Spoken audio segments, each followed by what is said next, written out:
mais c'est, dès l'année dernière, ici à Épinal, j'ai proposé à d'autres éditeurs indépendants, parce que ça compte énormément pour moi, en quelque sorte, de se fédérer et de dire vous avez ni le temps, ni l'envie, ni les moyens de faire du numérique. Eh bien, on a créé une structure de diffusion numérique qui s'appelle Identes, qui est, évidemment, comme tous les noms à la con chez nous, un hommage à Alexandre Dumas, et qui est un diffuseur numérique. Donc il dit, ben, confiez-nous votre catalogue, on va le diffuser en numérique, contre rémunération, faire les EPUB, etc. De façon, et c'est aussi particulièrement important, je pense, pour l'imaginaire, d'acquérir une visibilité, une présence de plus en plus importante, parce que le numérique est aussi une façon de compenser le fait que nous sommes quand même, tous autant qu'on est, présents dans très peu de librairies. J'ai à rappeler périodiquement, je dis success stories des années 2000, etc.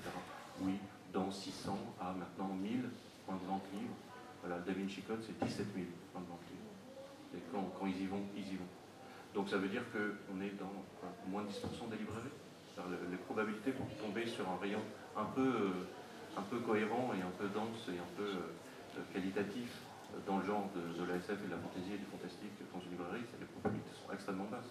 Donc le numérique, on est le 3e éditeur français en numérique, et pourtant on ne fait que de la SF et de la fantasy. Donc voilà, de ce point de vue-là, c'est assez chouette. D'autres questions? J'ai réussi à vous endormir. D'autres questions, une question? Ah bah oui, mais non, mais là il est trop tard. Là il est moins simple, Stéphane.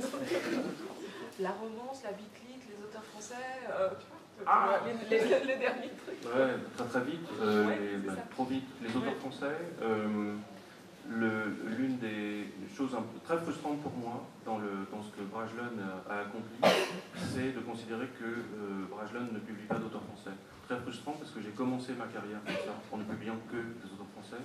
Et je suis évidemment très fier d'être l'éditeur de David Gemmell, ou de Graham Joyce, ou de Terry Goodkind, etc.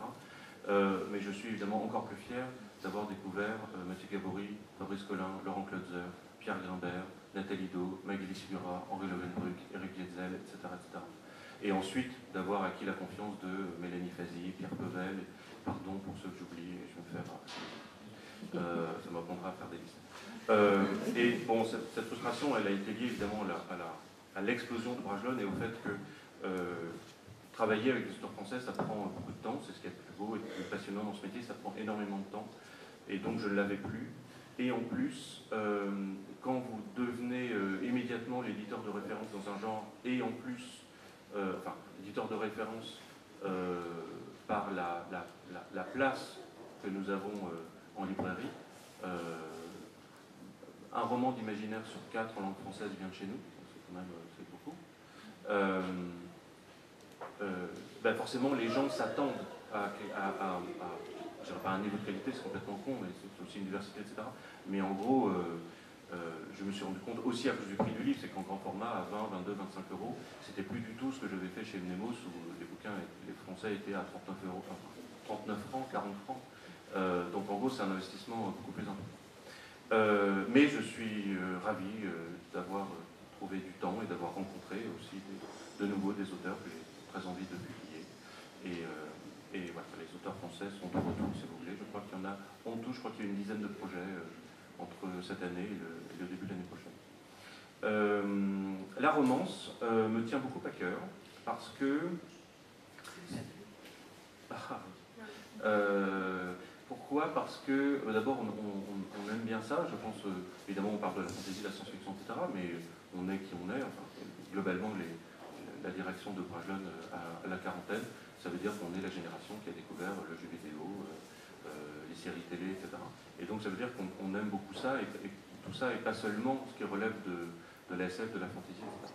Et donc la romance, parce que je pense qu'il y a des séries, je pense on peut regarder cette saison d'une série à la con, juste parce qu'on aimerait savoir à quel moment ils vont finir par s'embrasser. Et il se trouve qu'il y a des pouvoirs magiques, mais en fait on s'en fout, on peut vraiment savoir s'ils vont s'embrasser. Donc la romance, donc souvent l'imaginaire peut être un prétexte évidemment pour raconter des histoires universelles qui ne sont pas déterminées par l'univers spécifique de ce récit, et les belles histoires d'amour en font partie. Deuxièmement, parce que grâce à la bitlit, qui est le genre qui se développe et qui croît le plus depuis à peu près 2 ans en France, parce que ça fait 10 ans aux États-Unis. Et bien, justement, dans la Bitlit, il y a beaucoup de romances. Hein. D'ailleurs, il y a un pan important de ce qu'on a placé sous l'étiquette Bitlit, que les Américains appellent paranormal romance, donc de la romance surnaturelle, de l'histoire d'amour surnaturelle.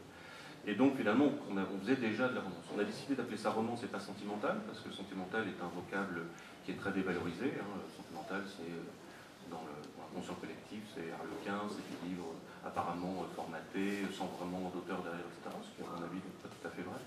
En tout cas, pas toujours. Et puis romance, c'est un beau mot, on aime bien ça, romance. D'ailleurs, je me souviens, je vais faire un retour à ce que tu évoquais tout à l'heure, au colloque de Cerisy, je crois que c'était en 2003, j'avais eu une conversation avec un des très grands universitaires de notre genre, qui s'appelle Roger Bozetto, et on avait discuté de finalement les distinctions entre littérature de l'imaginaire et les autres littératures, ce qui est quand même très embarrassant. Hein. Quelle littérature n'est pas imaginaire? Même les autobiographies, elles sont imaginaires. Et il disait, mais finalement, la seule distinction fondamentale qu'on pourrait faire, c'est la différence entre, en gros, du roman réaliste, que les anglo-saxons appellent Navo, et le roman qui s'accorde de tout ce qu'il veut, et qu'on appellerait romance. Alors pour nous, la romance, c'est l'histoire d'amour, mais en fait, c'est beaucoup plus que ça. Donc en fait, on en faisait avant d'en faire. Et donc, et c'est extrêmement rafraîchissant. À chaque fois, on a une réunion qu'on appelle publishing, où les responsables éditoriaux viennent proposer les bouquins dont ils pensent qu'on devrait les publier. Et à chaque fois qu'Isabelle Barange, c'est à son tour qu'elle nous parle de la romance, alors on a un sourire jusque-là, c'est frais, c'est agréable, c'est amusant.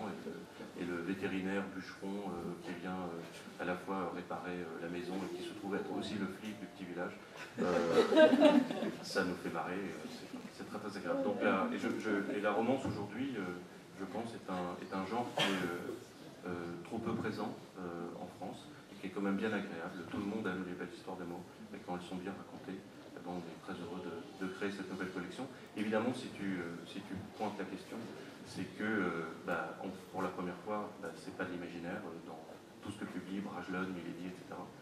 Et oui, on a décidé